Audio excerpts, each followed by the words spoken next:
أهلين، كيفكم؟ شو أخباركم؟ فيديو اليوم بيكون كيف نسوي تنت ليب بالم أو مرطب ملون بالبيت باللون اللي أنتوا تختارونه. طبعا طريقة مرة سهلة، ما راح تاخذ وقت، بنفس الوقت المكونات اللي راح نحتاجها عشان نسوي هذا المرطب كلها موجودة في كل بيت.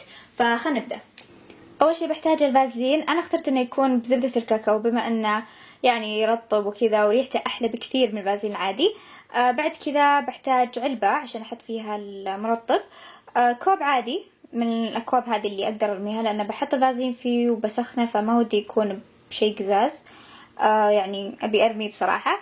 وملعقة عادية بلاستيك وروج أحمر. أنا اخترت إنه يكون روج من رمل اللي هو رقم 230 ريد فيفر. هنا حطيت الفازلين او خلصت حطيت الفازلين وصارت حوسه.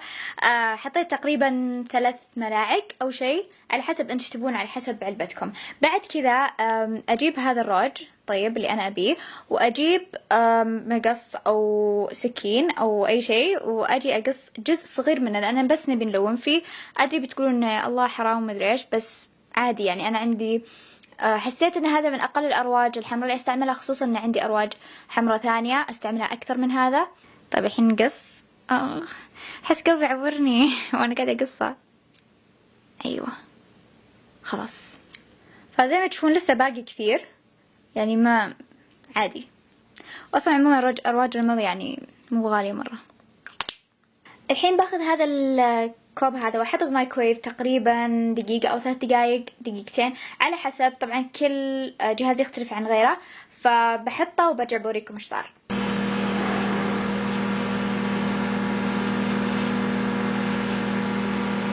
الحين بعقم هذه العلب. طبعا مو بس تغسلونهم بالمويه الصابون، يعني ما يكفي بصراحة، لأن بنحط فيها اللي هو الفازلين فبيقعد بيطول فيها، فلازم انها تكون معقمة.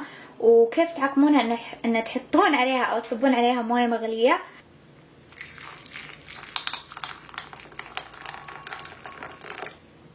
فالحين خلاص تتركونها كذا دقيقه او شيء او دقيقتين بالكثير، بعدين عاد تنشفونها ونبدا نحط عليها المرطب. طبعا هذا الشكل النهائي بعد ما سخنته. الحين بنقلها للعلبه بعد ما عقمت العلبه.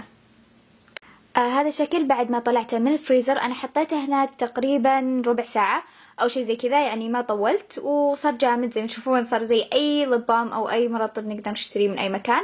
هنا عندنا السواتش، وريتكم بس اللون اللي فوق شوي اثقل فصاير على بينك مرة يجنن، واللي تحت اللي هو يعني شوي اخف للبنات ما يبون يكثرون او اللي يحبون ما يكون لون مرة قوي. هذا كان كل شيء بالنسبة لي، وإن شاء الله يكون الفيديو عجبكم. إذا حبيتوا الفيديو أو نفذتوا هذه الطريقة لا تنسون إنكم ترسلون لي الصور على تويتر أو انستغرام. إذا عجبكم الفيديو حابين إنكم تدعمونا أكثر لا تنسون لايك، فيفورت، شير، سبسكرايب. كل هذه الأشياء راح تساعد الفيديو كثير، والقناة طبعا أكيد. غير كذا بحط لكم رقم الروج بالضبط والعلبة من وين تقدرون تجيبونها في المدونة حقتي، راح تلقون رابط تحت تلقونه في نهاية الفيديو. أشكرا على المتابعة، أشوفكم إن شاء الله فيديو ثاني.